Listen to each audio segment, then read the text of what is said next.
আল্লাহর কোরআনের সবচাইতে দামি আয়াত, the greatest verse in the Quran. Ubayy ibn Kab রাদিয়াল্লাহু তাআলা আনহুকে বিষ্ণু সাল্লাল্লাহু আলাইহি ওয়াসাল্লাম জিজ্ঞেস করলেন, উবাই বলো তো কোরআনের কোন আয়াতটা সবচেয়ে সেরা? উবাই জানেন, তারপরে বললেন আল্লাহু ওয়া রাসূলুহু আ'লাম, আল্লাহ আল্লাহ রাসূল ভালো জানেন। দেখেন কত বিনয়ী ছিলেন সাহাবারা, জেনেও উত্তর দিতে চাইতেন না, ভাবতেন না জানি বিষ্ণুনবী নতুন কিছু আমাদেরকে জানায়। বিষ্ণুনবী আবার বললেন, তুমি কি জানো কোরআনের সবচেয়ে শ্রেষ্ঠ আয়াত কোনটা?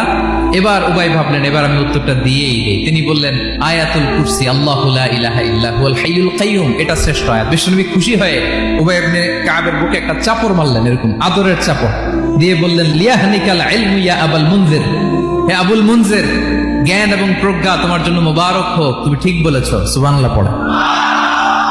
তাহলে এই প্রথম ইনফরমেশনটা আজকে জানলাম, কোরআনের সর্বশ্রেষ্ঠ আয়াতের নাম ৬,২৩৬টা আয়াতের মধ্যে থেকে সবচাইতে দামি আয়াত এটা।